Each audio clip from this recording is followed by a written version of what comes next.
Long is a radiation oncologist, and we are so incredibly happy to have another doctor on our side. It makes such a difference when we can get a little scientific corroboration as far as the rest of the world goes. And somehow or another we're waiting for that 100th monkey, and we're waiting and we're waiting, and it's not quite here yet. But every book, every book like this, every person can help spread the word until everybody knows this. We're working towards a shift in the world. We're working towards a period of peace where people will all read each other's thoughts and will all be loving and caring towards each other. That's where we're headed, and everyone who can hold that in their head, in their hearts and their heads, will help make that a reality. So please do that, and give a warm welcome to Dr. Jeff Long. So glad to have you. Thank you. Can everybody hear me okay? Even back there, I want to make sure we get the, whoops. We're already jumping ahead of ourselves. Let's jump back here. Okay, we know this thing works. I've given this talk a lot since my book was published in January 2010. And from the introductions I've heard, this is, in the comments that happened in the sharing section, this is clearly the most remarkable and fascinating group I've ever talked to, and I really mean that. So out of respect for what are undoubtedly an enormous number of questions that people are going to have here about my talk, let's hold all questions for the end. I'm going to try to go through this material relatively quickly so that we have some time at the end for anybody and everybody's questions to come to be addressed. And believe me, I'm looking forward to the questions that I'm going to hear from this group here. We're going to be talking about my book, Evidence of the Afterlife, The Science of Near-Death Experience. So what's that all about? Okay. We have technical problems. Now we have even more technical problems. That looks ominous. Wasn't that interesting? Uh-oh, I don't like that. There we go. Oh, interesting. Ah, now things are up and running here. Go after that brief interlude. I treat cancer with radiation therapy. That's what a radiation oncologist does. So believe me, I'm used to technical glitches. When our linear accelerator's down, that's frustrating also and a heck of a lot harder to fix than our presentation right here. I hear people with a whole variety of backgrounds as far as knowledge of near-death experience. So I'm going to start out with the very foundation of what is a near-death experience. For the research I've done on near-death experience, I had a fairly straightforward approach, and that is you had to be near death. When I say that you're near death for the research I use, that means you're so physically compromised from an illness or trauma that without physical improvement, you're going to die.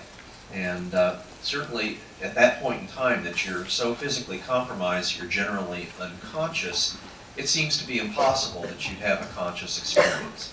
In fact, the very definition from Webster's Dictionary of unconscious means you don't have a conscious experience. And yet, that's the experience part of the near-death experience. In other words, at a time when it should be medically inexplicable to have a conscious, lucid, organized experience, you do have one, and that's what makes a near-death experience.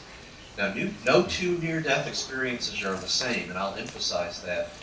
For the book, we analyzed 1,300 near-death experiences. We had a massive surge in people sharing their experiences on our website, we'll talk about shortly. And now we're up to about 2,000 near-death experiences. And yet, out of all those near-death experiences, no two are the same. Each one is unique and individual, and I think very significantly meaningful to each person that has them in its own very, very special way. What happens during a near-death experience?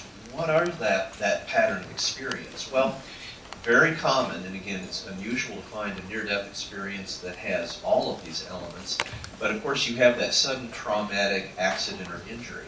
Very often, the very first element of a near-death experience is a separation of consciousness, or an out-of-body experience. During that time, consciousness rises above the individual, and they may often see their frantic resuscitation efforts going on. And believe me, as a doctor, I've been involved in codes. I've run them, helped run them.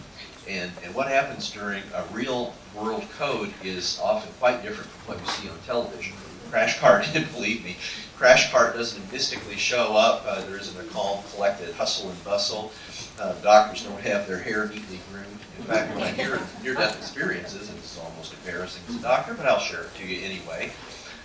There's unprofessional behavior, tears, crash cart doesn't show up, there can be some swearing, there can be some unprofessional conduct, and I'll be the first to admit it, it's typically the doctors or the instigators of the unprofessional conduct. So that's what we hear with near-death experiences. That's the codes described by near-death experiencers from their out-of-body experience. But after an out-of-body experience, very often they go through a tunnel, variably described. It can be large or small, but it's essentially never claustrophobic.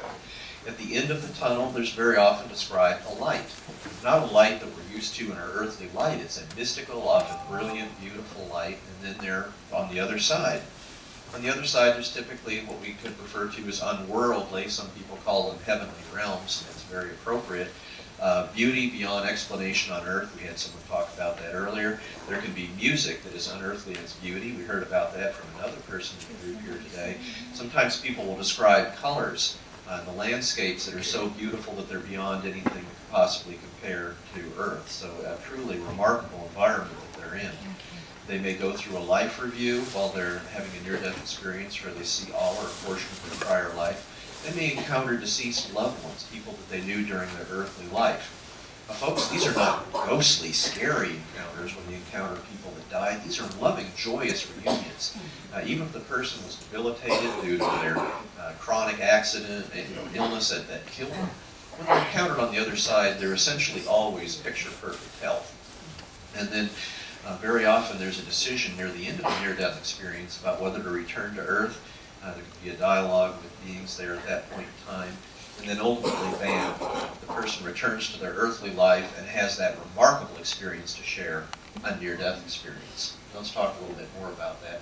Well, as a physician, what am I doing standing here talking about near-death experience? That's a little off the mainstream path of medicine, and it really is. In fact, I didn't even know about near-death experience until I was doing my residency training in radiation oncology at the University of Iowa. I did literally from preschool through residency training there in Iowa City, Iowa.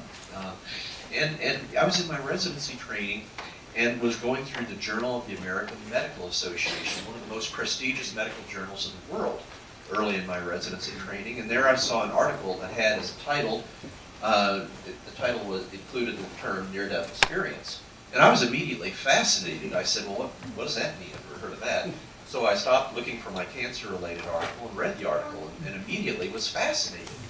And I said, it is medically beyond any possible explanation that you could be unconscious, clinically dead, and have a very lucid, organized experience, an experience with elements that are consistent among many different near-death experiences and even around the world.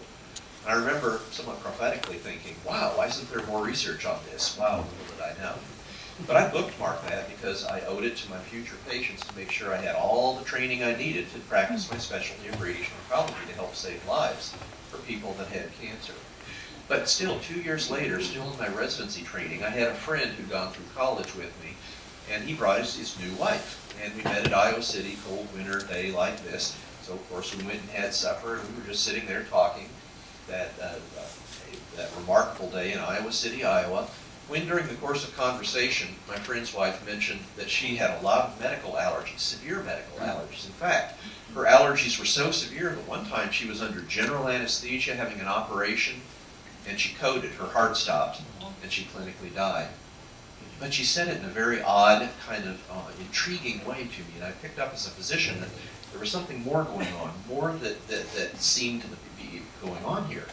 So I said, I'm going to ask either one of the most interesting questions of my life or the dumbest question of my life, because don't forget, she was under general anesthesia, no chance of a conscious experience. And her heart stopped. Again, I thought medically, shouldn't be any possibility of a conscious experience, and she had both at the same time. But I said, I'm going to ask anyway. And so after I got my nerve up, I said, oh, okay, you were under general anesthesia and your heart stopped. Did anything happen?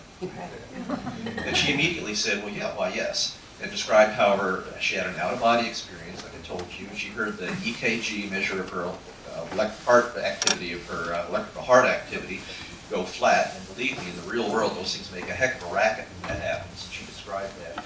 She saw the frantic resuscitation efforts going on. Her consciousness drifted out of the operating room theater into the nursing area where she was a patient at that hospital. From her out-of-body observation, she saw what the nurses were doing, going about their daily activities while she was under general anesthesia and coded far away in the hospital. She then went through a tunnel, had a life review, met some of her deceased relatives with a joyous reunion like what I described, and then was asked if she wanted to return to her earthly life. And she said, consistent with my old indecisive self, I said, I don't know, she's told that being.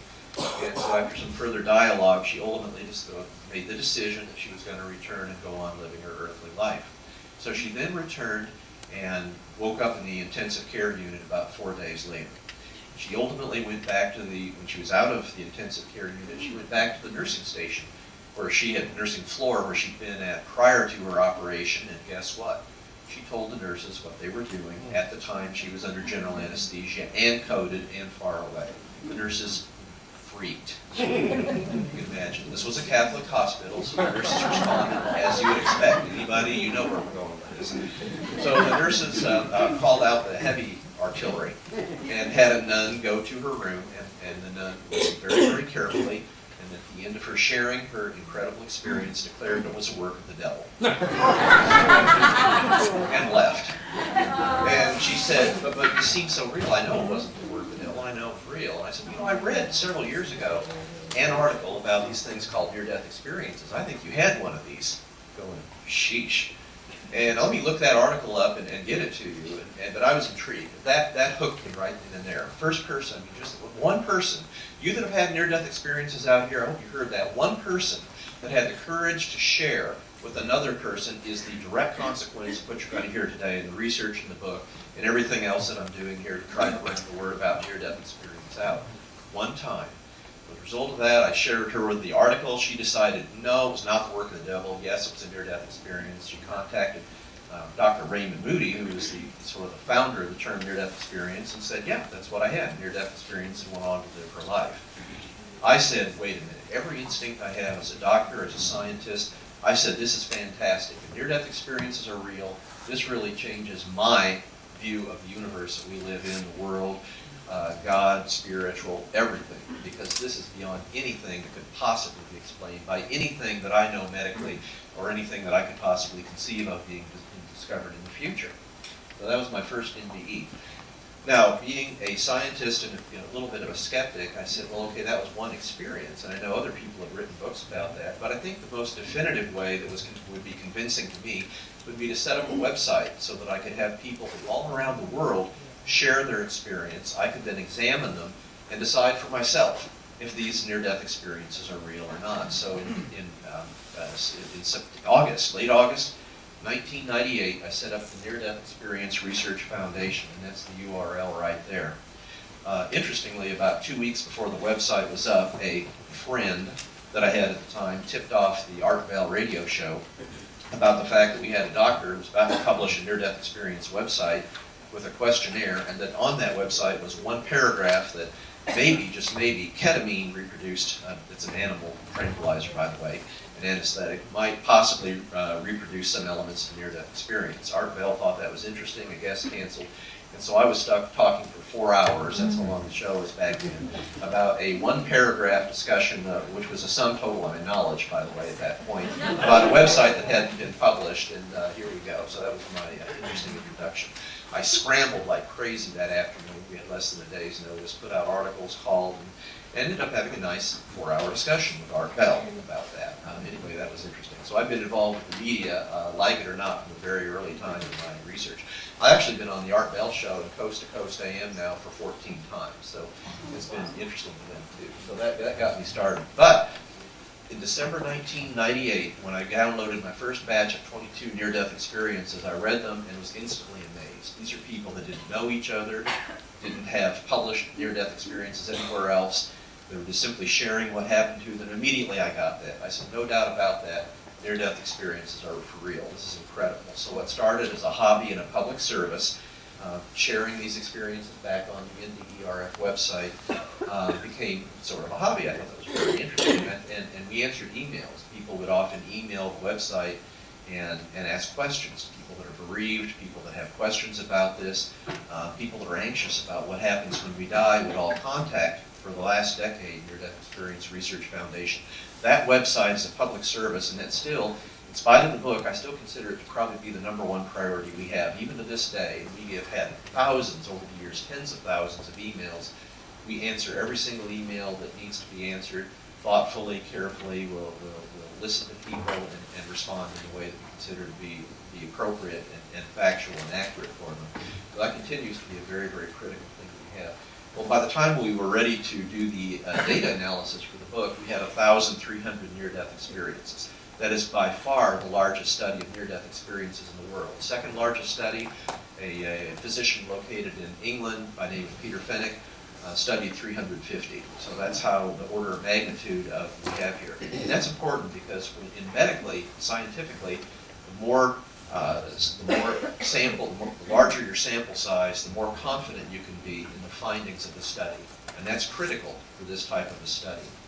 And one of the things that I became sort of the foundation for the research I did for this book is what's real. A good foundation of science in general is that if something is real, it is consistently observed.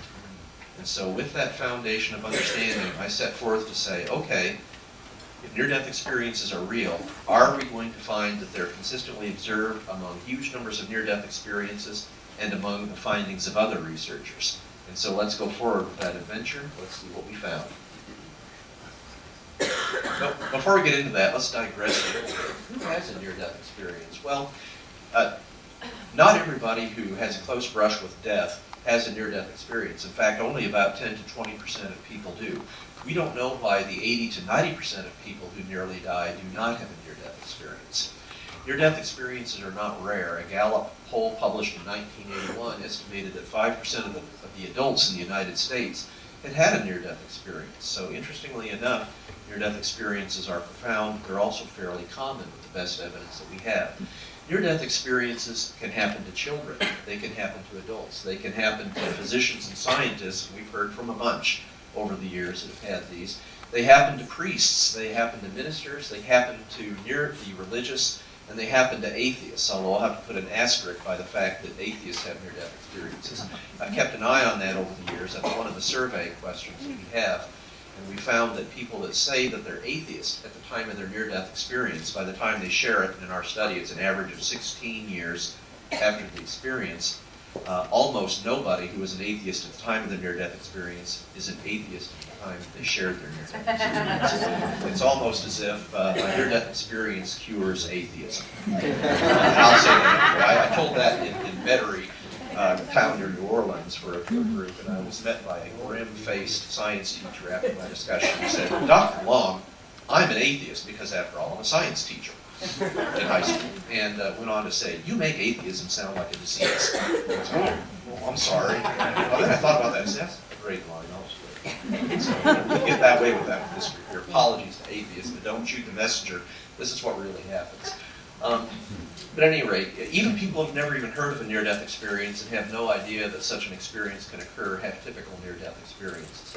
Bottom line is we absolutely cannot predict who will have a near-death experience at the time of a life-threatening event at all. And moreover, we can't predict what the content of a near-death experience will be among those that have it. And that's really interesting. The bottom line is everyone, anyone, has the potential to have a near-death experience. We just don't know who it's going to be. And by the way, for those that don't have near-death experiences at the time of a life-threatening event, and believe me, I've heard from a bunch of them, everything that you're going to be hearing here about the afterlife and everything that happens, basically near-death experiencers, other near-death experience researchers and myself, we all believe that this isn't a special group that has near-death experience. This is just simply a window in what lies beyond death. And whether you've had a near-death experience or not at the time of a life-threatening event, we still think all of us are going to be having are going to have an afterlife. Well, how did we do the study for evidence of the afterlife for the book that I wrote? Well, first of all, I would emphasize I wasn't alone.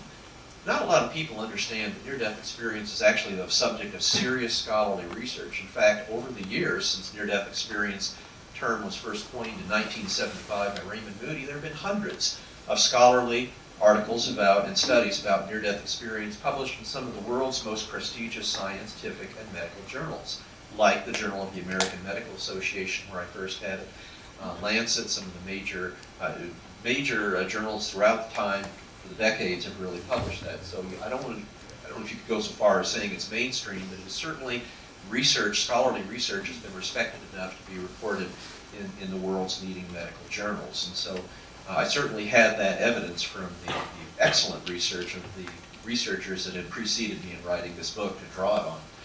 Now, the other thing I'm going to say is you're going to hear some pretty remarkable things about my evidence of the afterlife. Yes, it was by far the largest study of near-death experience ever published, but I want you all to remember the critical point here as I go along here, that every single major point that I'm presenting today here has been corroborated by prior scholarly study. There were smaller studies, but what I'm going to be sharing here today is not only just the remarkable findings of my own study, but it's also been findings that other researchers have found too in other smaller studies. So remember I said what's real is consistently observed, not only in my study, but also consistently observed by other researchers, actually dozens of other researchers over time. Well, there's the book. It's available in the bookstore if anybody's interested. Evidence of the Afterlife, The Science of Near-Death Experience. It's published in January 2010. That immediately changed my life. This first book, unknown author, I thought, fine. I knew the information we had was so important that I wanted to get it published, and I considered it even to be a soul calling, but I had no dang idea this was going to happen, and so I really didn't. And so I thought, do a book, get it out, and we'll call it a day and go on being a doctor. Well, that was not to happen. So, boom, within days after the book was published, it became a New York Times bestseller, and as I was to learn, that is a big deal. Immediately, I was on the NBC Today show, millions of people watching me, that was fun. I was on the O'Reilly Factor within a couple of weeks after that. What a nice, kind, thoughtful guy O'Reilly is. Very sensitive and caring. Actually, what happened, we went into the preparation before the show. I'll digress a little bit here, because this is interesting. And so I'm sitting here in the preparation. I walk into the preparation room prior to being interviewed, and there's a familiar-looking guy. Who the heck is that guy? And finally, he says, "Well, hi, I'm Karl Rove." Hi. All the more I thought saying. And then a few minutes later, a guy comes strolling in there, and I said, "Dang, that guy looks like Geraldo." And the guy immediately said, "Hi, I'm Geraldo." Oh, wow, that's interesting. Now, O'Reilly was kind enough to have a video in the waiting room of the people he was interviewing prior to my interview with me. And so his interview, several before he was going to interview me, was with General McFarland. And I was just sitting here aghast while O'Reilly was ripping McFarland a new one, shall we say. And I was, geez, wow, that's goofy. And then I sat here and watched Geraldo go in, and O'Reilly was highly critical about the fact that he voted for Obama. So, whoops, okay, well, all right. And then Karl Rove goes in there to interview, and he's very unhappy with Karl Rove about something, article in the New York Times. So I'm sitting here going, okay, who does not belong in this room? McFarland, O'Reilly, Geraldo, Karl Rove, or me. And I said, what am I doing here? This is nerve-wracking. And so, but we weren't done yet. Karl Rove comes out from his interview and just kind of walks across the room and announces, "Watch out, O'Reilly's in a really bad mood." I was sitting here going, okay, it's time to get out of here. Well, I'm not really. But then finally, right before Karl Rove leaves that room, he says, "Oh, just kidding." What a great sense of humor. What a guy. So with that build-up, I was ready to go in, and there I met O'Reilly. He likes to sit several inches above the guests in interviews. And, look, we're going to ask some pretty tough questions here. Don't worry, Dr. Long. It's okay. It's all good. So then he asked me, okay, what's your best shot about, what proof do you have for an afterlife? And I gave a very nice response, and he goes right on and says, what about Hitler? Well, come on, Dr. Long, I'm a Catholic, and blah, blah, blah. So I really felt bad about the interview, but interestingly, and I really felt bad about the interview, I thought I blew it. Well, I didn't, and once the long and the short of it. The interview I had with O'Reilly, that was on a Friday. For the whole Friday and weekend afterwards, whenever you went to his website, my video interview with him started playing, and the caption that he had under the interview, his words, not mine, new book provides strong evidence of life after death. And so I said, wow, that's interesting. And the book actually popped back up into the extended New York Times bestseller list. So anyway, it turned out to be positive, even though it was a little bit unnerving, shall we say, to go through that. Been on Fox News TV. Interestingly, a few months ago, I was invited to talk at the New York Academy of Sciences. So it's not just the media. I'm glad to see that some of the mainstream scientific institutions like the New York Academy of Sciences are getting interested in this. I live in Houma, Louisiana, and if you haven't heard about it, don't worry about it. It's a town of 28,000 people. It is, believe it or not, south of New Orleans, geographically. That is a very deeply conservative area of the world. That's one reason I worked in secret, and I really did for the first, prior to this book coming out. I was, didn't want to share this because I worried about how the other doctors or, hospitals would think about this. But boy, did I ever come out of the closet, shall we say, when that book came out. And to my incredible astonishment, they loved it at home. I think I talked to every single community and civic group there at least once. And people were just fascinated. It really clicked, really connected with them when I talked about this book and talked, somewhat like the talk I'm doing today. So I said, phew, they're not going to fire me for having weird beliefs. But I think that shows how near-death experiences are being accepted in mainstream media, being accepted at the New York Academy of Sciences, and even in one of the most conservative, believing areas of the country down in southern Louisiana. So I think that's really, really interesting. And thanks to a lot of people that have talked about near-death experiences and a lot of things had to do with that. So that's was interesting. Well, we're going to talk today about what's in the book. The book presents 9 lines of evidence that to me are personally convincing of life after death. I can tell you right now, these 9 lines of evidence have me absolutely convinced, based on evidence, that there is an afterlife, a wonderful afterlife for all of us. So after this long build-up, and I appreciate your patience, let's get down to work, class. Start talking about that. Okay, line of evidence number 1, crystal clear consciousness. Remember I said that near-death experiences occur when they're so compromised that at a minimum they're generally unconscious, and they're often clinically dead, no heartbeat, no spontaneous respiration. Well, I think to understand how extraordinary it is that you have any lucid or conscious experience at this time, let's talk about what happens when your heart stops. Heart attack, cardiac arrest. At the moment that you have a heart attack, when your heart stops beating, immediately, of course, the heart's not beating. Well, of course, there's no blood flowing to the brain. There have been good studies that document that electroencephalogram, measurements of brain electrical activity, go absolutely flat 10 to 20 seconds after your heart stops. That's real quick. The brain is very, we call metabolically active, and if you don't have blood flowing to it almost constantly, you've got no measurable brain electrical activity, and it is that fast, and it is that consistently observed.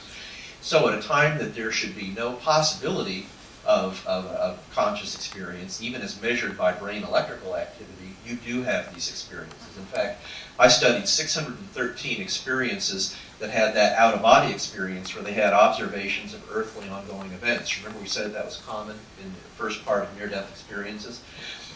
We asked a survey question. We have over 100 survey questions we asked near-death experiencers, so we have a lot of data. One of the critical questions is about their level of consciousness and alertness.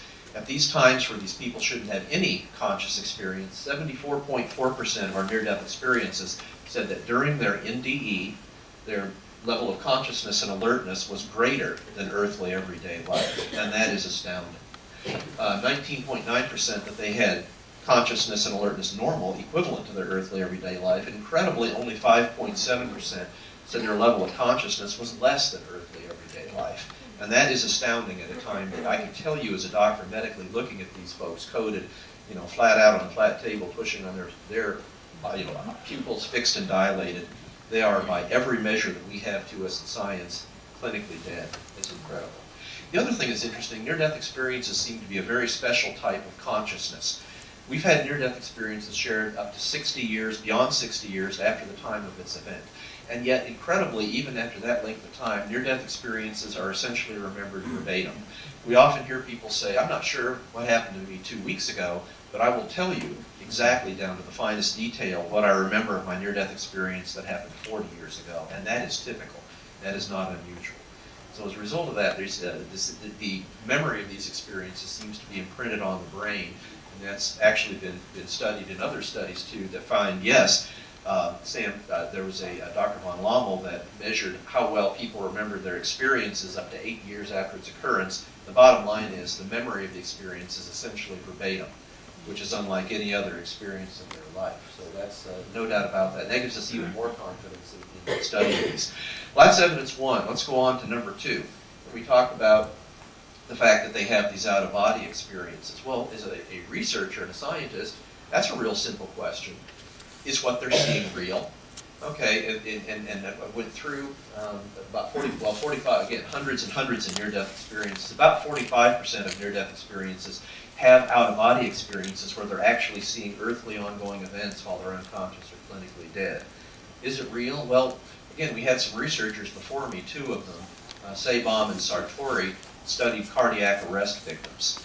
These people that had heart attacks. Sabom and actually Sartori also asked them to describe what their resuscitation was like. Two groups, one that had near-death experiences and had these out-of-body observations of their own resuscitation.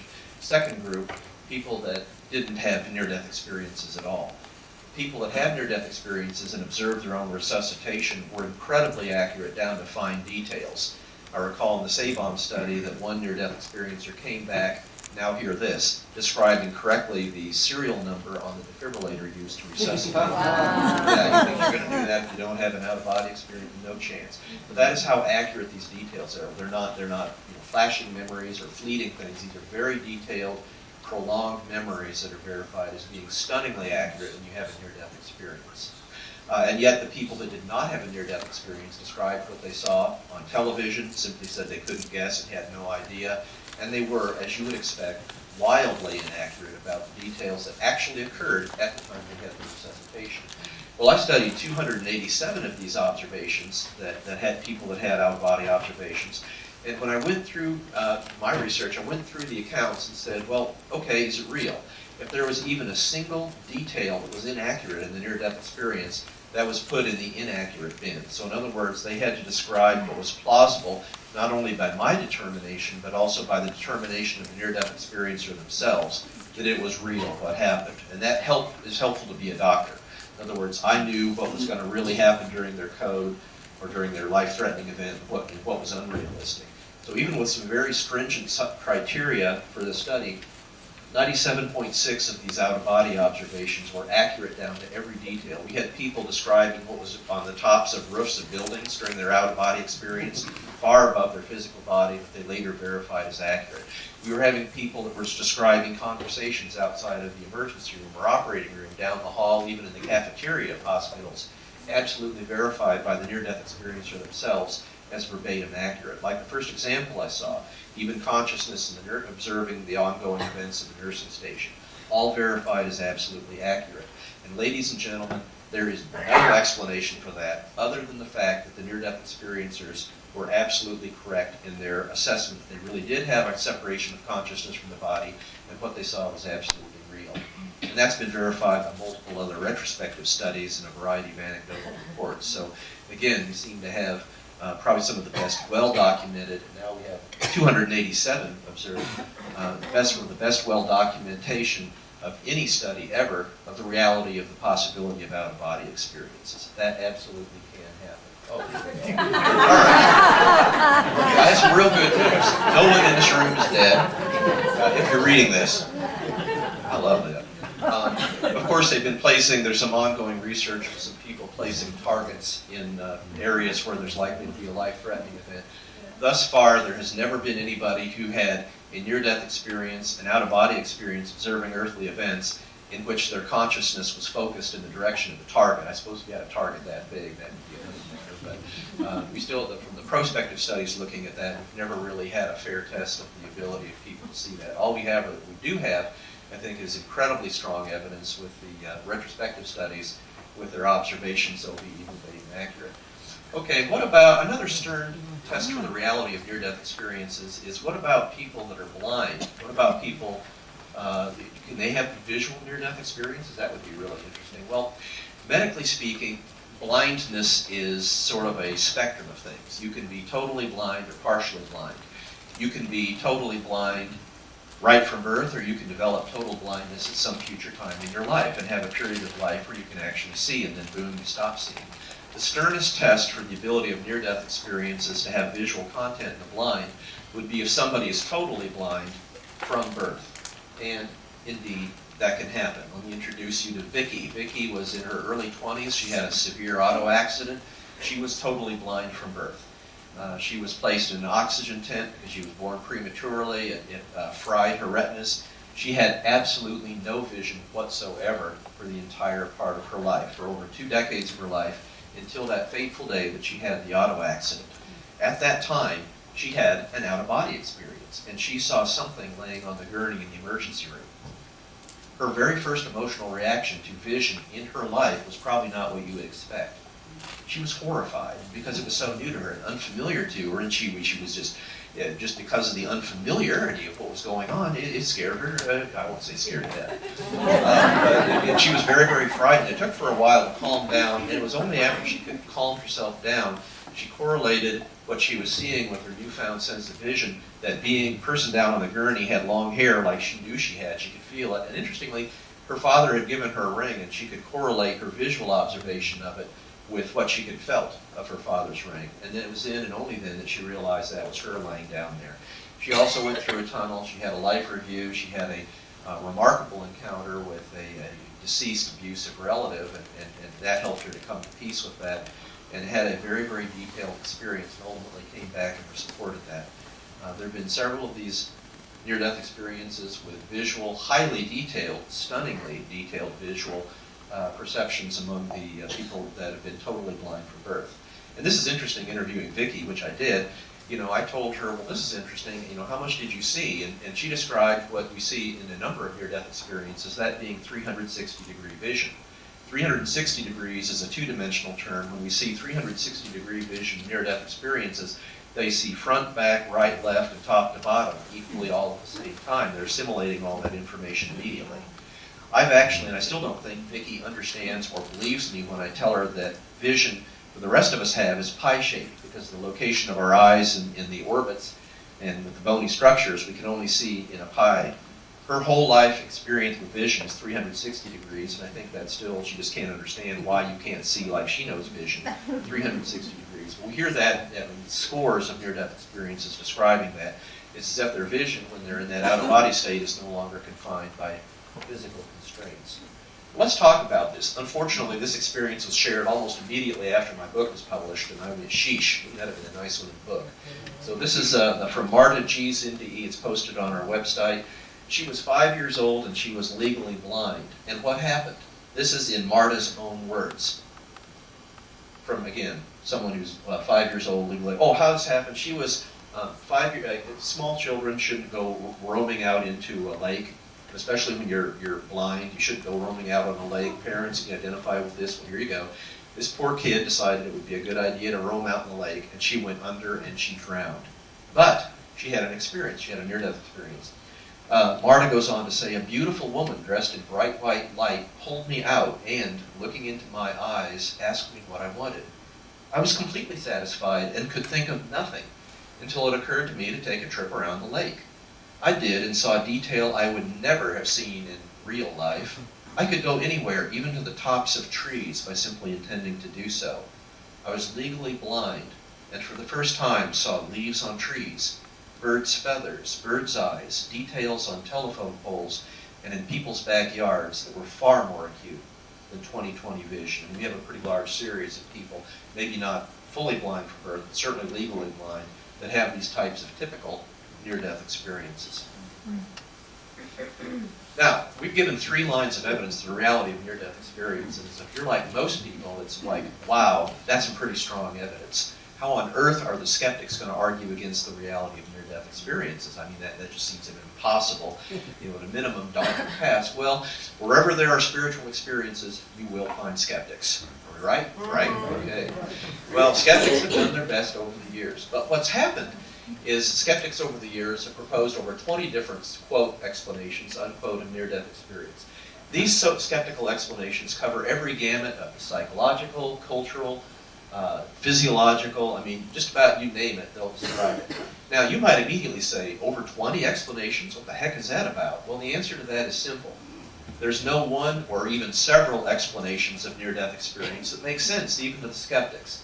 Think about it. If we really had it nailed down with a physiological, psychological explanation, you wouldn't need to keep cranking out alternative explanations. You could say, we got it figured out. Obviously, that's the answer right there. Skeptics have the ability to spot the fallacy, the error, the impossibility of other skeptics' arguments, and yet continue to advocate their own pet argument for the explanation of near-death experiences as if it's the best thing since sliced bread.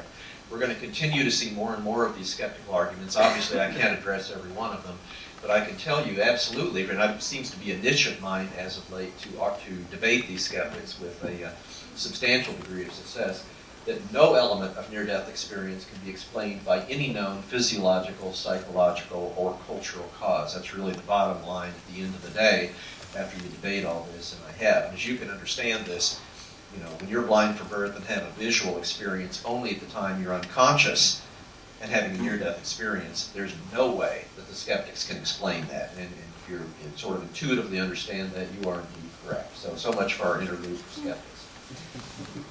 Okay.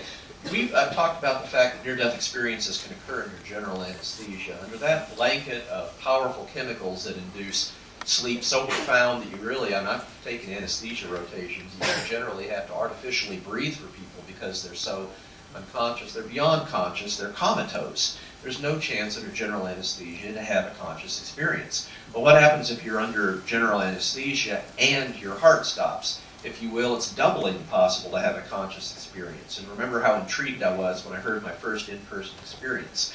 So I said, wow, we've got enough experiences now. And I pulled out of the experiences that I had, 23 experiences that by my own fairly stringent standards were obviously occurring under general, not local anesthesia. The experience occurred at the time of general anesthesia, and it was truly a near-death experience. I was able to find 23 in our archives, and I said, okay, let's study this. Let's look at the 33 elements of the near-death experience. I have, in the survey question, I have over 100 questions. 33 of them pertain directly to the elements, what happens during a near-death experience. So my study involved looking at these 23 people that had NDEs under general anesthesia and comparing their responses to these questions about the elements of near-death experience to all other near-death experiences that occurred under all other circumstances. Well, my finding, 32 of the 33 elements occurred equally. The only difference was the people that had their NDE under general anesthesia, statistically speaking, had more tunnel experiences. Why is that? I don't know. Is it something to do with the induction of anesthesia? But that was it. In fact, the critical question that we asked, what was your level of consciousness and alertness? As you could expect, if anesthesia modifies the content of the elements of near-death experience at all, you would expect these people under general anesthesia to have a reduced, lower level of consciousness and alertness, and we didn't find that. Statistically speaking, even if your NDE occurred under general anesthesia, you had the same level of consciousness and alertness as NDEs occurring under any other circumstances. And that is absolutely impossible. Oh, here we go again. Ah, yes, this is a nice one. Speaking of tunnels, I'll let you all, I think that speaks for itself. So I'll let you know well, thank goodness it doesn't happen real often. Embarrassing. All right, moving on. Skeptics, that'll be to a credit of the skeptics looking for an explanation. Here a skeptic wonders about the tunnel, so maybe the light crashed down on them. Skeptics grasping for any possible explanation you might seize on that too. That's a 21st skeptical explanation. I mentioned earlier that some near-death experiences have what we call life reviews. During life reviews, and this is usually in the realm of their unearthly realms or heavenly realms, if you will, during the near-death experience, they may see all or a portion of their prior life. They may see only small portions of their life briefly and transiently, or in a number of near-death experiences, it seems to be what we call a more panoramic near-death experience. And for panoramic life reviews, I should say, when it's a panoramic life review, they're not only aware of their entire prior life, their entire prior life, but in addition to that, they become aware throughout their life when they interacted with other people, they have a sense of feeling, knowing, and awareness of what that other person felt like at the time they were interacting with them. And sometimes it's a huge surprise. An example of how surprising that can be, and I don't know why I use this example, I think it's cute, But there was a near-death experience and had an NDE, and they, as part of their panoramic life review, they are aware of themselves at the age of 3 getting a bath by daddy. And this 3-year-old saw herself jump out of the tub, running down the hallway naked, dripping all over the place, and laughing and having a great time. It was only during her near-death experience she saw, felt, and became aware of what her father felt at that time. And all of a sudden she became aware her father had had a very difficult day at work. And no matter how much fun she was having running naked, laughing, and wet down the hallway, her father felt very burdened and had found this to be a very, very difficult, onerous, and was a task, and was not at all happy to go chasing his daughter down the hallway. But that's just a microcosm of the kind of understandings and awareness that you can have when you have these types of panoramic near-death experiences. Well, about 14% of the near-death experiences in my series had life reviews, and my research question was very easy. Is there any reason to doubt the reality of what they saw of their prior life at all? Same strict criteria. If there was anything that they saw in their past life that was considered to be unrealistic, either by the determination of myself or by the near-death experiencer, it went into the unrealistic bin. And otherwise, if it met the strict criteria of being entirely realistic, both to me and the near-death experiencer, we'd say it was realistic. Out of all 88 near-death experiences that had life reviews, perfect playback. In other words, what they saw, even if they had forgotten what occurred, often typically earlier in their life, if they went back to verify their memories, they would find that indeed it really happened, and that is astounding. And sometimes these were memories that they'd forgotten. They'd go ask their parents and find that it really happened. And I have to throw in the last line because, don't forget, in Homa it's about 2/3 Catholic. And before I put in this last line, I gave it to community groups. A lot of the questions surrounded the horrific fear people were having about the life review. And they said, oh my God, it's going to be awful. Oh, you can see their knees shaking. They're all nervous about that. So I had to put that last line in there. Fear not the life review. The life review, you're essentially never judged during a life review. There's often another being there. It seems to be for the information and the advancement of whoever's having a near-death experience, and they can be incredibly transformative. So fear not the life review. That's a credit to the Homa environment in which I live. It really is not anything that, we've all done things we're not proud of, but don't worry, when you have a life review, ultimately it would be a very, very positive thing. We talk about the fact that near-death experiences, they periodically meet deceased loved ones. And as I said, these are not ghostly, frightening reunions, they're joyous, happy reunions. Well, what I did as part of this, and it's widely known in the public that you encounter so-called deceased relatives. Well, my research question was, well, isn't that interesting? Normally when you have a dream, hallucination, or any other manifestation of altered consciousness that we know of medically, you're going to remember the bank teller you had business with, you're going to remember that live family member that said hi to you on your way through the door, you're going to remember what your mean old boss did that day, who's still alive. But why on earth would you have such a preponderance of people that are deceased? That seems to be unique about near-death experiences as an experience compared to all other experiences people have. And so I set out to study how often do you have a near-death experience where you encounter somebody during the NDE who is verifiably alive at the time of the experience. And I found only 4% of the near-death experiences, including encountering somebody who is definitely alive. 96% of the time, not only were the individuals they encountered deceased, but often they, in fact, typically would encounter many, many people that were deceased at the time of the near-death experience. These were often surprise encounters. We have a few near-death experiences where during the NDE, they thought that this individual was alive and said, what are you doing here? And only found out after they recovered from their life-threatening event that that person had actually died often immediately prior to their near-death experience. It was pretty dramatic. Fairly commonly, we have people during these so-called family reunions encountering deceased relatives. They encounter somebody during their near-death experience who's familiar. It's known, I seem to know them, I'm aware of them. Who are you? They can't put a name on it, they don't know who they are. And yet it's many years later when they're going through old family picture albums, they go, boom, that was it, great-great-grandfather, great-great-great-grandmother. Deceased relatives that they never met, had no way of knowing. They find out later that's who they met during their near-death experience. Again, dramatic verification to people that have these near-death experiences. That really includes. I've thrown in pets. One of the most common questions I had after my book is, what about pets? I didn't encounter pets. I'm here to tell you, well, I won't make that mistake in the next book. But there are many near-death experiences that encounter beloved pets. Be they horses, dogs, cats, birds. But again, just like with people, even if the person was debilitated by illness or trauma prior to their death, these are essentially always, the pets they encounter, are picture-perfect health.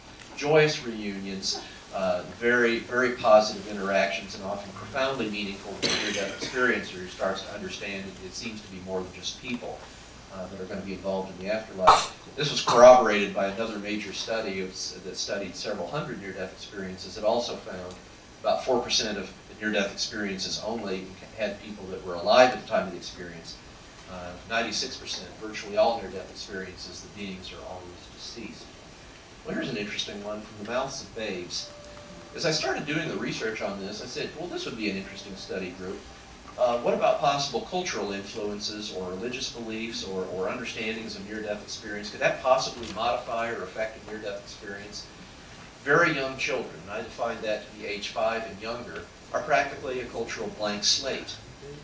In fact, the average and median age of the study group I had was 3.5 years old. So by the time you get children that young, they almost certainly don't have well-formed religious beliefs. Children that young, death is an abstraction. It's unknown and unknowable to kids that young. I mean, they don't understand it, they're not aware, they have no expectations whatsoever about what death is, means, or what will happen after you die. They just don't know. And of course, they're much less likely to have cultural or religious influence during their that young age. And yet the result, again, looking at that same 33 elements of the near-death experience, the content was absolutely identical. Absolutely identical between very young children, age 5 and under, and older children and adults. So to the best of our ability to discern with this research, no difference whatsoever in the near-death experience between the very young children and adults. That almost single-handedly eliminates the possibility that it's awareness of near-death experience, cultural upbringing, or religious beliefs that are affecting the content of near-death experiences. And that's also been corroborated by another major research study. Now here's an interesting one. Jody Long, wife, translated the Near-Death Experience Research Foundation website into over 20 different non-English languages. As a result of that, we've been able to do by far the largest cross-cultural study of near-death experiences that have ever been done. We've received hundreds of near-death experiences in non-English language. Remarkably, Jody has acquired hundreds, literally, of volunteers over the years to translate these experiences from non-English languages into English languages. And by the way, we post both versions of the near-death experience when we get these. We post it in English and we post it in their native tongue in the section of the website where there's the non-English section. As a result of that, we can be very confident the translation is reasonably accurate. Also, the questionnaire has been translated into non-English languages, so we can actually do a pretty reasonable comparison. Bottom line, from all around the world, we can be very confident that the content of near-death experiences is absolutely the same. Language gets in the way. I mean, how do you describe a spiritual experience in Arabic? You know, what is a mystical light? What's mystical mean in French? So there's a little bit of issue with language, no doubt about that. If you look at the actual experience itself, no doubt about it, the experiences seem to be the same all around the world. Again, the researcher in me said, okay, let's go to the sternest test of experiences around the world, non-Western countries. These are radically different cultures, religious system, belief systems. What about the content of non-Western NDEs? At the current time, we've accrued about 36 non-Western near-death experiences. They are incredibly hard to find and incredibly hard to research. It's very, very hard to acquire these experiences. Some people have some cultural issues about sharing them. Thank goodness for their ability of a website to reach out worldwide. I can tell you from looking at the kind, we have all of them posted on the website, the NDERF website, but the bottom line is, at the end of the day, the content appears to be identical wherever you have a near-death experience, whether you're a Muslim in Egypt, whether you're a Catholic in France, whether you're here in the United States, no matter what your background or your age, remarkably, from the book we have, from the evidence we have, the best evidence now suggests that these remarkable experiences are the same worldwide. And I know the implications for this are enormous. I'm very clear that this seems to be the near-death experience, one thread of commonality that we have that, if you will, binds us or that we could potentially share around the world. And Jody and I are looking into the possibility of playing that, or how we could play that as a method for worldwide understanding, worldwide peace, and crossing all religious boundaries, all of a sudden we have that common foundation about an experience that we can all share, no matter who we are and no matter where we live. The ninth line of evidence is very interesting. As you can imagine from the description of these near-death experiences, the impact of having a near-death experience is enormous. No doubt about that. The changes that occur after near-death experiences, which often don't occur quickly, changes after these remarkable experiences typically take an average of about 7 years. Change is hard. People generally don't change overnight, even in response to experiences this dramatic. But when these changes do occur, both in retrospective and prospective NDE studies, we're seeing very consistent results. And we're seeing the same thing in the INDER study. We see a greatly increased, in fact, almost uniform belief that there is life after death, wonderful life after death. These people that have near-death experiences have reduced and typically absent fear of death. They may fear the dying process, but again, why do they feel this way? From their perspective, they've seen what it's like to die. They know what happens next, and it's wonderful, and it's for all of us. So as a result of that, near-death experiencers don't fear death. They greatly value loving relationships and will often change their life, often dramatically, to make sure that they're seeking out loving relationships that they may not have had previously. They become less materialistic. They have a greatly increased belief in the reality of God, and many, many more. A whole spectrum of these types of experiences have been consistently observed, not only with my study, but with many, many other researchers as well. That's been one of the more better studied aspects of near-death experiences, is the powerful transformative changes that we see. Well, what we can say, we have 9 separate lines of evidence, all converging to the same conclusion, that being that there's an afterlife, a wonderful, glorious afterlife that is for all of us. No doubt about that from my point of view. In fact, from the evidence, I hope now everyone can understand why I have stood before literally millions of people in the media events that I've had and said that I, Dr. Long, am convinced, based on evidence, that there is an afterlife. And I hope that you can understand where I'm coming from now that you've had an overview of the evidence. It's not just one or several lines of evidence. By the time you have 9 separate lines of evidence, all pointing to that same conclusion, that dramatically increases my confidence and willingness to share that with the rest of the world. Skeptical, alternative explanations of near-death experience, I'm sure within years it'll be over 30 alternative explanations. Skeptical explanations fail and fail miserably to explain any aspect of the near-death experience, let alone the entire spectrum of what occurs during near-death experiences. And obviously this has enormous implications for religious, for science, for all of us. Certainly the one thing that every single person in this room is going to share is we're going to die.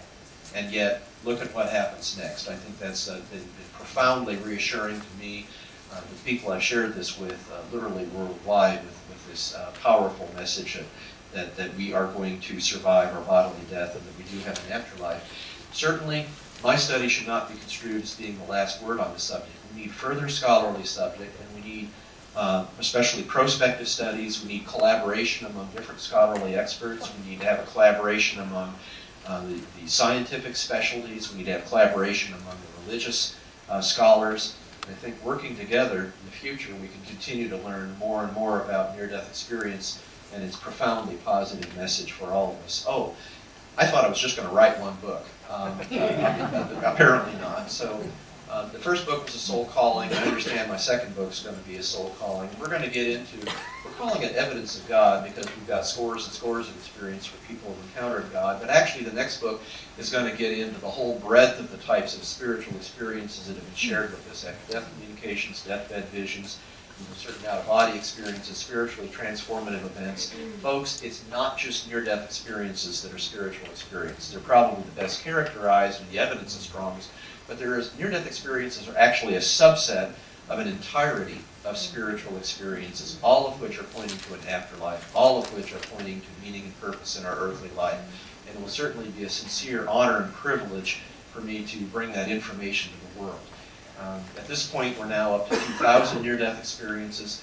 The total number of experiences of all types that have been shared on all 3 websites, which I haven't had a chance to get into, are actually over 8,000. So once again, this is going to be by far the largest study of these types of exceptional experiences, spiritual experiences, that the world has ever seen. And it's going to be really, really neat to crunch the numbers, present the data, and help the world to understand that yes, there really is an afterlife. Thank you very much.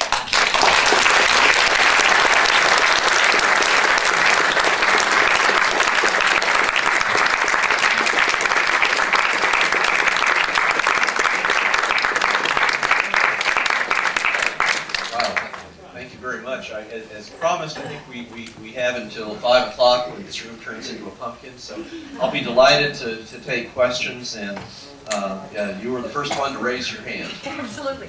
I'm a physician too, and I want to know the other websites that you're talking about. But I want to know how you envision a prospective study on a near-death experience. Right. Good. We have a physician who's asking about my other websites. ADCRF.org stands for After Death Communication Research Foundation.org. And then the other website is OBERF.org, which initially stood for Out of Body Experience Research Foundation. We've expanded that to include deathbed vision, spiritually transformative events, and basically other types of spiritual experiences that don't fit on the other two websites. So that's the first part of your question. A prospective study, that's a good question. Prospective, these are all retrospective studies. An average, and actually a median, of 16 years after the experience, they shared this, and that's not unusual in retrospective studies of near-death experience. What we really need for near-death experience research are more prospective studies. And what that happens is you have, basically you have the protocol, IRB approved, Institutional Review Board approved, get everything set up, and then as soon as somebody has a near-death experience, if they're interested in enrolling in the study, then you go through a battery of questions, ask them about their out-of-body experience observations, see if you can corroborate it with what the other people attending their resuscitation have to say, and then you can repeat certain key questionnaires even many, many years after their experience to study the life changes. The other big advantage about a prospective study is you have the ability to identify a control group, that being people that had a cardiac arrest but no NDE. So you can actually compare responses between two groups and have even more confidence in the results you're finding. There's only been, technically, as far as I'm concerned, there's 2 prospective studies that did that with some follow-up. One only had 6-month follow-up, and I don't consider that long enough to be really accurate. The one good one was done by Pim van Lommel, who's got a book out relatively recently, who did studied somewhere over 60 near-death experiencers, and he had follow-up at 2 and 8 years. Not a lot of people survived out 8 years, but that's certainly the best prospective study that we have. And he was finding what I was finding here. And you were next. What about reports of dark experiences? I know of one. He was a former art teacher, college art teacher. I don't know if you know about that man. He had a that very was dark Howard Storm. Yeah, he had a very dark experience, and that was transformative and became a minister of the gospel afterwards. Right. The question is about Howard Storm and what's referred to as dark experiences. In the NDE research world, we don't use terms like dark or negative. We refer to these as frightening experiences because typically the emotion felt with these experiences are frightening. And that's a good question. That's great. Every group I ask, with one exception that I can recall, asks about frightening near-death experiences. About it's probably somewhere around, probably about 5 to 7% maybe of near-death experiences have emotionally frightening elements, but they're typically a small part. You know, and they may be frightened or unfamiliar, or the experience often initially is something that is disconcerting to them because it's so unfamiliar. For the great majority of near-death experiences where there are frightening emotions, that is, as the experience progresses, the frightening emotions leave and they play out to be typical near-death experiences that are very, very emotionally positive and typical. However, there are a very small group, it's probably down to about 1%, where there is no transition to a more positive, emotionally positive, typical near-death experience. These are the so-called hellish near-death experiences. We have quite a few of them, even only about 1 or 2% of them. By the time you have 2,000 near-death experiences, we have a series. Those have actually been studied. Probably the best study of that was another physician, Dr. Barbara Romer, who found remarkably over 50 of these experiences. And I'd go with her conclusion on that, and that is, number one, we can't predict who's going to have a frightening or hellish NDE and who won't. In other words, it seems to be very, very unusual. But Dr. Barbara Romer, who interviewed these people, again, many, many years after their experience, found that almost uniformly these people would say, you know what, I need an experience like that to learn. Nothing else would get through to me. This was obviously a product of some loving higher power who really knew I had to change, it was critical, and this is an experience I had to have. In Romer's study and some limited additional study, we find that the positive changes after the near-death experience, positive life changes, occur at least equally as often in people that have had frightening or hellish NDEs, if not more often. And in fact, even the people that have faced these very dramatic, very, very frightening experiences have, by the time they process their experience, typically the same reduced or absent fear of death, the same awareness that this was something they simply had to have for their earthly life, and they go on to have the same confidence that they're going to have a wonderful afterlife, if they so choose, as all other near-death experiencers. Jeff? But that's a good Jeff? question.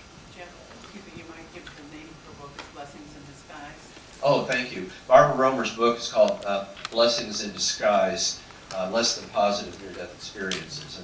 And that's a very, very good book on that. And what research I've done is certainly consistent with her observations as well. One key thing is, if someone's had a frightening or a hellish near-death experience, especially for those of you that are obviously enlightened compared to basically any other group I've ever talked to, if someone shares a frightening or a hellish experience, please avoid at all costs reacting to them judgmentally or negatively. They need to understand how important it is that this can be positively transforming. It takes an incredible amount of courage to share a hellish near-death experience where people would say, "Wow, what kind of awful person are you to go straight to hell?" And of course it's amusing, but for the person who has one of these things, I have incredible respect for people that share that and can go through their positive life changes that are just absolutely possible after such an experience. Yes. Did you find in the so-called darker, not even dark, frightening experiences, any commonalities? Yeah, Like you might the frightening, or especially the hellish experiences tend to be, there's different classes of frightening experiences, and actually PMH Atwater did some work on this.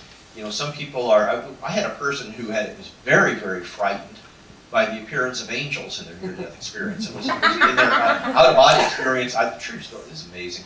I love working this. You get some stories, I can tell anyone else in the street, it's like, but this group gets it. But the person coded in an ambulance while being rushed to the hospital. Out-of-body experience over the ambulance, paralleling as it went along. That's not rare, near-death experiences. But while he was in this out-of-body experience over the ambulance, angels appeared.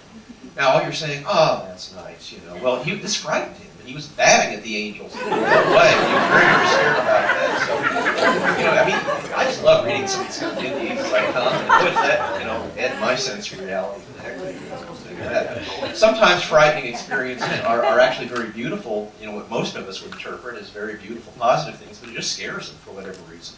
And then other people, are just, they just have that emotional reaction to the unfamiliarity, and it's relatively rare that they actually are frightened because they're truly in a hellish environment. Usually, for the majority of those even in hellish environments, it's not like they're in or being affected by the hellish environment. They're simply seeing the hellish environment from a distance, and it helps them to process that.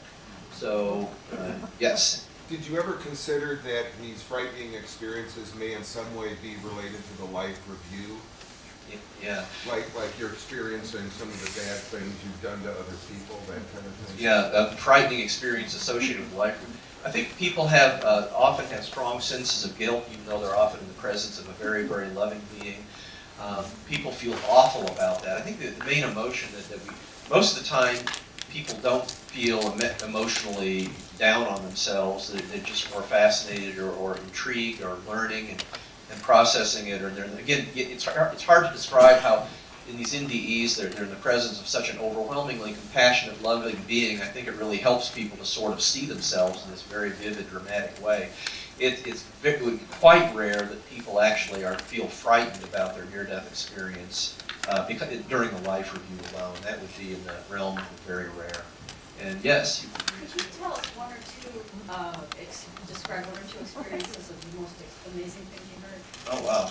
Yeah, one or two experiences of the most amazing things I've heard. I think some of the most amazing things I've heard I've put into evidence. I'll give you one for the sake of time, and we have a lot of questions. As a physician, I am absolutely intrigued with near-death experiences that describe medically inexplicable healing. And I have very stringent standards for considering that. I could care less if the doctor told them, "You'll never walk," and they walk. Yeah, right. The doctor could have just been positive or optimistic. My question would be, show me the MRI study, the CT study, the documentation, the spinal cord was severed. Where is that evidence But even in spite of being a bit of a stickler for that, I still have a series of near-death experiences where I look at them and I say, there's just no way. There's no way that they could have survived this, or they could have gone on without being impaired, that they could have healed. And I find that, especially as a physician, I find that very, very interesting. And I'm just trying to learn more about these as we go on. And that's the value of a prospective study. If someone has an NDE with seemingly inexplicable healing, well, for goodness sakes, let's formally go over the medical records, identify that, and try to make a decision about what exactly happened. But just sort of that aspect that as a physician, maybe we do have some help or some encouragement on the other side in a way that none of us physicians really understand with these dramatic near-death. For example, we had a lady from Hong Kong who was near death, very close to death, in fact unconscious and literally actively dying from untreated Hodgkin lymphoma. And they administered chemotherapy. She had a near-death experience. They drew a laboratory study, a blood test after they gave chemo. She was given a choice to return to Earth and go on living or to stay on the other unearthly realm. And she was informed that the blood test would show one thing if she chose not to live, and it would show that she was recovering if she chose to return to life. If she chose to return to life, the blood test shows that he was healing. These kind of things, as a hardened researcher, still give me chills over a decade after I continue studying this. And your point also, I might add, there's still a lot about near-death experience we don't understand. Fantastic mysteries, I think some incredibly important things that we can learn and discover. I'm working on it hard. Okay, I think the folks in the back there are going to ignore you. Yeah, right there, both of you, one and then the other. I'm gonna go first. Okay. My question is, with people who have this expanded consciousness after these NDEs and their life transforms, what are you learning more about what they're saying about connection, communication with the afterlife? Yeah, connection, what do people learn about connection and communication with the afterlife? People that have these experiences they pray more often, they meditate more often, they'll often seek out a connection in the best way they can, even though it's not a near-death experience. And you used a keyword connection there. My next book I'm going to study, we're looking at the deeper spiritual content of near-death experiences. And the number one thing that sticks out of hundreds, literally hundreds and hundreds of near-death experiences, is the concept that near-death experiences often encounter during their experience, not after. This is what they become aware of right at the time they're having the experience, is that we are all connected, we're all one, that there is unity of everything and everyone. And the overwhelming consistency of that is so dramatic, it seems to be a core, critical spiritual message that the near-death experience wants all of us to know. Give me the time to write it up to the second book, and I'll be delighted to share it with the world. That's an important concept. Yes, right? So the NDEs, is that it's the pure consciousness of your soul that's, it seems to me that you really have to be dead to have that. Yeah. And Yeah, I agree with that. That sort of that high level of consciousness, you really have to be dead to have these kind of highly lucid, conscious, extraordinary experiences. Absolutely not. Near-death experiences are consistent, they're well-defined circumstances, well-described pattern of experiences, but what is great, writing my second book, got all the lead here, I'll tell you the secret of what the second book's going to have. We're going to find out that near-death experiences are really a part of a spectrum. You absolutely don't have to die. Near-death experiences are a subset of these greater spiritual experiences that anybody can happen at any time, under any physical compromise or no physical compromise whatsoever. They can be dreams, they can be meditation experiences, they can be walking down these serendipitous events, increased levels at aha, noetic knowing. All of these point to or seem to be an interaction of divine, higher consciousness, a variety of words to describe it with our earthly everyday life, and they are extremely important. People need to think about those in their own life. People need to be more confident about sharing them. You need to learn from other people's experiences. And I think that single-handedly could change the world. But we got a follow-up question. Yes. Yeah, one more thing too. And there's also like cornholes. It sounds kind of weird, but I literally had one on a run. I did a long-distance run, and I went into a past life. It was just the weirdest thing. I know I was, because I was being this runner trying to get my food. You know what I mean? And I just felt it, and I knew it, but I wasn't in my body, that's for sure. Right. Past lives are not at all unusual near-death experiences. They can occur as other things. I think to the extent that it's a real observation of of a past life, and especially if it has that gripping sense of reality, in that strong sense, I take that and run with it. I've had some astounding past lives described with near-death experiences, and often multiple past lives that it is, again, really makes you think, wow, what it could be. And they're not, by the way, I haven't had a single near-death experiencer say, oh, I was Cleopatra. They have very, every bullshit meter I have, pardon the French, would go off and I'd say, yeah, right. But these are very mundane, often, kind of lives, and some gripping reality of circumstances, sometimes even centuries prior, that just leave me saying, wow, that's really incredible. Is it like just more like a time continuum, like there's a space and time consciousness? It's not really, I don't know if it's death or life or whatever, what's the difference really? I don't know. But I'm just saying it's more of a continuum of space and time, right? Yeah. During near-death experiences, perhaps the most consistent thing we hear is that space and time is not like during earthly life. Near-death experiences are not a different three-dimensional realm. It's probably a fourth or higher dimension, physical dimension. And absolutely, it's possible, I believe, to have experiences that access that same realm to a greater or lesser extent, with the caveat that those of us in the three-dimensional realm are finite. We're reaching out to what appear to be some kind of an infinitely more complex environment. And yes, I think that's real. We've got two in the very back seat. Your website addresses the fourth dimension and higher dimensions, and I was very interested in that. Oh. You could talk about it a little? Or Yeah, thank you. The website, the Near-Death Experience Research Foundation, nderf.org. Yeah, that's been a labor of love for now both Jody and I for many, many years, and I appreciate your kind words about that. We're now having, oh good gosh, we're running right around 350 to 400,000 pages read on that website every month. So I know, and the probably at this point in time heard from every country in the world. We've had visitors, so we're aware it's an exceptional outreach. We're very committed to continue that because we realize the incredibly positive influence it's having on other people. People are not alone that have a near-death experience. You want to read 2,000 others, come to the website. You'll see the whole spectrum of near-death experiences. In fact, we've published all near-death experiences that were ever shared in the history of the website. And for intellectual integrity, we're now publishing all probable NDEs that fall just a little bit short of what I consider to be the criteria for a near-death experience. That helps people to be very clear, this is what near-death experiences really, really are, by the best criteria we possibly have. So that's interesting. Yes? To give skeptics their due, what is your response to their argument that they put the placards up there atop the cabinets and nobody's read them so Sure. far? Yeah, skeptics say that they've done prospective NDE studies where they place targets, typically cards or placards that have specific comments on them where they hope the near-death experiencers will identify them. Sam Parnia, who's doing the so-called AWARE study now, that's the 6th study like this, that we don't have any results from that at all. 5 have been done and published. 3 of those 5 studies had no near-death experiences, so this is 0. It doesn't mean anything. You can't use that as an argument in favor of the skeptic's viewpoint or opposed to it, and you just don't have the data. Now, the other 2 studies, there were a total of 11 near-death experiences that had out-of-body observations. All 11 of those, the cards, unfortunately the targets, were way off to the side. All 11 of those NDEs with out-of-body observations with targets showed in none of those near-death experiencers was their point of vision or consciousness directed toward the target. So I would say in response to the skeptics, if they had looked at the direction or toward the direction where the targets were and they didn't see it, I would accept that as evidence that these OBE observations are not real. But that's not the way it really went. We have no evidence. So that's why, again, we need prospective studies with targets so that we can nail this down.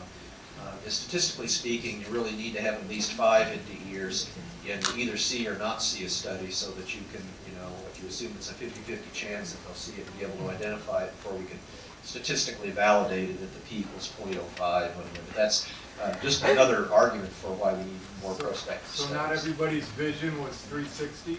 No, most people's vision is not described as 360. It's a modest number of near-death experiencers do, and that's a good point. We don't specifically ask if their vision was 360. So it may be, but for looking at other people's research where they do, a small percentage have 360-degree vision. Other people will have vision, and it's not, even if it's not 360-degree, it's not, very often it's not ordinary. In other words, they may be able to see things at vast distances as if it's very up close. They may be able to see through things. So vision that's described in near-death experiences may be analogous or seemingly similar to earthly vision, or it may not in a whole variety of ways. Yes? What percentage of your study experienced the tunnel? What percent of our experience, the NDEs experience the tunnel? I have it all nailed down. My recollection is around 30%. So again, the majority of people don't describe a tunnel experience or respond affirmatively to that question. Yes? Will evidence of God go into some ideas about the continuum of life? In other words, when we leave here, we have the option of becoming an earthling versus going to other spheres, and then the ability for us to touch ourselves, whereas we don't really have a body. That was very interesting. You hear that a lot too. Yeah. How there's a connection between the physicality that is maybe quantum when we leave here, and how that manifests later on. Will you be going into those subjects at all in your upcoming book? Yeah, if I understand the question, it's about the continuity of consciousness in life and some other analogous things. It's a little embarrassing to say a year after the book, I haven't really started crunching the data and looking at that specifically. That's a real good question. Like evidence of the afterlife, I'll try to be led by what seems to be in near-death experiences, and I'm very open to anything like that or anything all that we see enough that I can really make the call about it being evidential or not evidential. And by the way, I want to talk about embarrassing. If I find something that's not evidential as I crunch the numbers, that goes in the book too, and that may be a mystery. I had the same thought for evidence of the afterlife. It's just like everything lined up with 9 lines of evidence all being strikingly positive to the same conclusion about an afterlife. But boy, it was the Harper One, the publisher division of HarperCollins. They're really hot about evidence of God. So stay tuned. I've lived a little bit of a Spartan life. It's been over 2 years since I've been on a real vacation. It's been a mammoth amount of work, and it seems to keep accelerating. But it's just so important. And don't forget, twice a day I have to answer email from the website from all around the world, from people that have sent questions over a variety of things. We'll continue as a focus. While the book's critical, I still think our top priority on the website is to do a service. Yes? I'm not a skeptic, but I have heard about some studies or something where doctors would touch part of the person's brain and that would stimulate some sort of near-death experience. What do you think about that? The electrical stimulation of the brain simulating aspects of the near-death experience. The article was written in, I think it was Nature by Olaf Blanke, a European group that reported the initial case study where they were doing electrical stimulation of a portion of the right temporal lobe trying to map the source of the seizure. And the subject that they described had a sense that their legs moved up out of their body, and then they stimulated it again, and this person sort of had a sense of, if you will, a partial OBE. First of all, it had nothing to do with what happens during real out-of-body experiences. Second of all, I'm pretty sure the subject was aware that this was a hallucinatory, illusory experience. Although they didn't ask. Third of all, one of the leading scholars in the NDE arena, myself, co-authored a detailed scholarly response, and if anyone's interested, just email it to me and I'll give you a copy. But the bottom line is, it really, what they described and the evidence they had didn't really seem to be very, very impressive. I've have a website devoted to out-of-body experiences. Yes, I've seen partial out-of-body experiences. That's like 1 in hundreds. So it doesn't really seem to be what we're seeing in out-of-body experiences, let alone near-death experiences by any means. And yes, in the back there. Do you know of an example of someone who had a mental problem, some kind of distraction in their mind, and then during the deep NDE experience, they got an insight, came back, and their mind was cleared up? Yeah, interesting. Near-death experiences in the people that have serious or even profound psychiatric disorders. I'm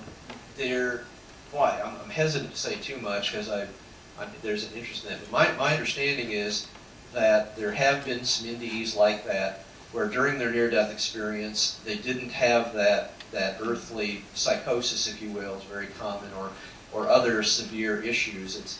I have yet to encounter a near-death experience where they were having, and out of 2,000 people, you're going to have a significant percentage that are going to have major depressive orders, manic depressive, bipolar thing, or overt psychosis. And yet, during all the near-death experiences I have yet to see a single one where there appeared to be manifestations of psychosis or other earthly psychiatric illnesses during the actual NDE itself.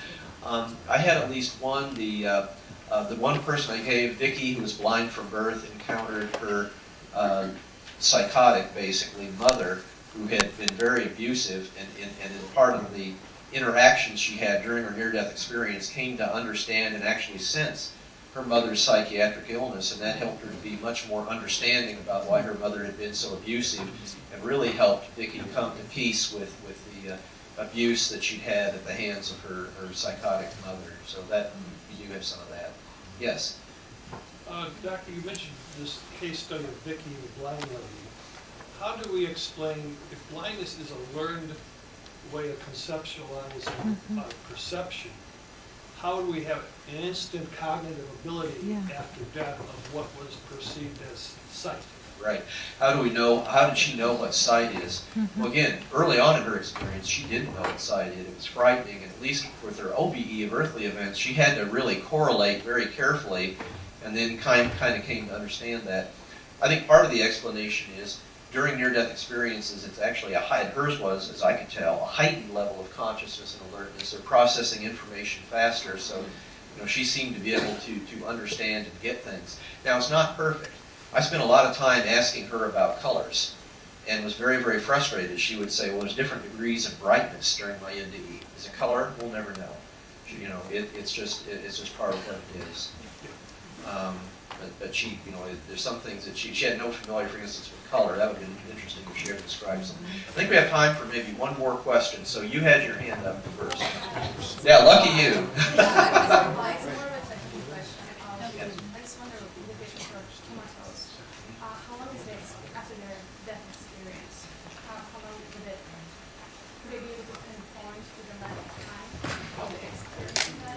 Right. What is the seeming length of time of near-death experience? What was the question? Yeah, I got the question. The question is, for example, there's people that have been comatose for 2 years, or say they have a prolonged period of being comatose, and the question is, Like how would they have that kind of experience for entire time? oh yeah. Would they have the experience for an entire time they're comatose? I don't really think so. We have a lot of patients that have their accident and then go to the ICU, or they're comatose or unconscious for a period of many, many days. Generally speaking, and of course there are exceptions to it, but far more often than not, it seems to be the time that they have their near-death experience is when they have an exacerbation of their physical condition. I mean, they may be comatose, but boom, something happens, their heart stops, it requires a resuscitation or something else during that period of being comatose. And that's what's so fascinating about near-death experiences. I mean, even if they're, unconscious for a prolonged period of time, even if they're under anesthesia, even if they're having emergency surgery, the timing of the near-death experience is essentially always correlated only at the time that they had that that worsening, if you will, life-threatening event when their heart stopped. And it just further validates the realities of these experiences, time-stamping them to the time that they actually had that conditional period. Well, anyway, as I understand, we leave at 5 o'clock. I have some good news. I'll hang around and answer questions.